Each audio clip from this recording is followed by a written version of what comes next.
Bonjour Jérôme, donc nous sommes aujourd'hui chez toi pour présenter ton exploitation. On est situé à Aumonville-la-Petite dans la Manche. Peux-tu nous en dire un peu plus? Là, on est au GAEC de la Ruette. Donc je suis en GAEC avec mes parents et un salarié. Sur 180 hectares, troupeau de 250 vaches Primostein. Donc un troupeau à 31-32 kg de moyenne par jour avec des taux de 41-32. Notre exploitation a une des particularités d'être assez robotisée. Donc il y a 3 robots de traite et un robot d'alimentation. D'accord. Depuis combien de temps tu travailles avec TMCE? Donc avec TMCE, ça fait une vingtaine d'années, pour ce qui est sol et animal. D'accord. Et tu as une relation assez particulière chez toi. Je te propose qu'on aille en parler devant la cuisine. On va aller voir ça. On est dans un système robotisé. Globalement, on a une part de maïs assez conséquente dans les rations. Chez toi, c'est pas le cas. On a quasiment 50% d'herbe dans la ration. Pourquoi ce choix? Qu'est-ce qui t'a poussé à mettre gros d'herbe dans la ration? L'explication d'avoir tout de suite, on a 50% d'herbe dans la ration, c'est la principale, ce qui a précipité la réflexion, c'est en 2012, une mauvaise année de récolte de maïs dans le secteur. Donc il fallait trouver du fourrage au printemps pour les vaches laitières, donc on a implanté beaucoup de prairies. Et suite à ça, on est parti à travailler donc, avec les prairies. Donc les autres arguments pour ça aussi, c'était la rotation, allonger les rotations. Donc avec plus de prairies, éviter monoculture de maïs. Donc on ne fait pas de céréales, donc rotation sur maïs, prairies. Et ça nous permet de valoriser les effluents sur les prairies à différentes périodes de l'année aussi. C'est tout un système qui fait que. Et dans un système, dans un environnement climatique où on a des zones un peu plus froides, donc on sort autant de matière sèche d'herbe que de maïs. Peux-tu me présenter ce que tu mets dans ta ration, à peu près les parts de chaque ingrédient? Donc là, la ration, donc ici on est dans le bâtiment, la cuisine, on appelle ça. Donc le système est comme ça chez nous, mais ça fonctionne avec un autre système de distribution. Donc il y a l'ensilage d'herbe à 50% de la ration pour les vaches, 50% de maïs ensilage.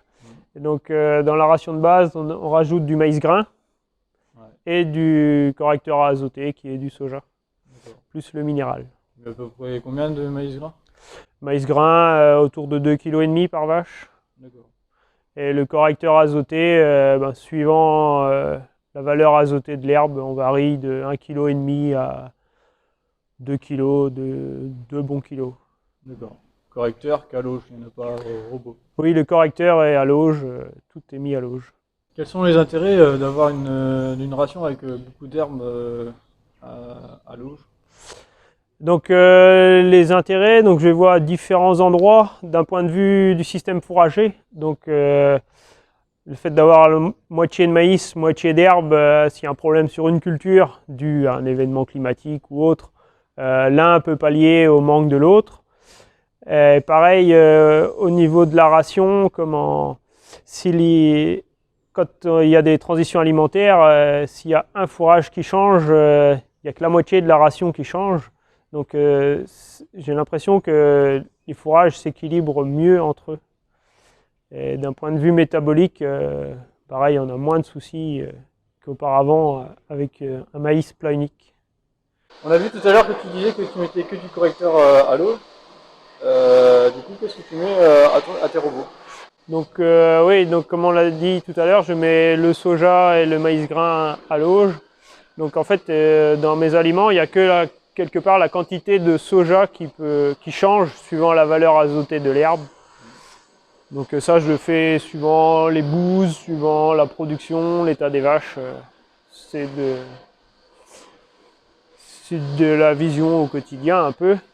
Et donc l'AVL, oui, au robot, donc le plan de complémentation est fait depuis plusieurs années maintenant. J'y touche pas ou très peu.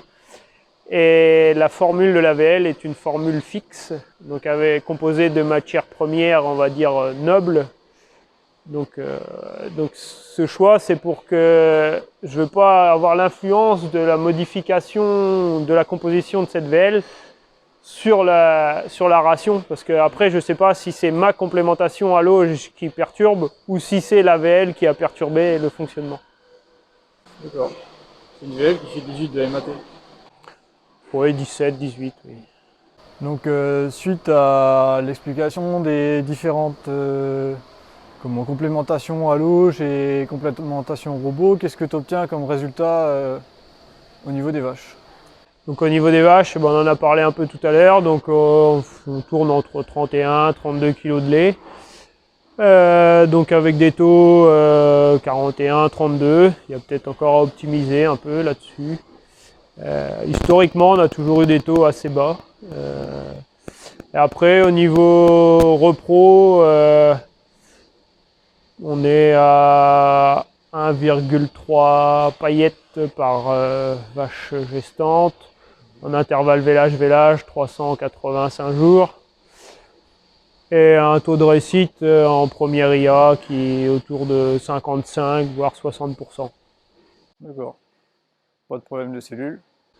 Cellules, non, si la ration est bien calée, normalement il n'y a pas de problème. Merci Jérôme de nous avoir accueillis, puis je te dis à la prochaine. À la prochaine.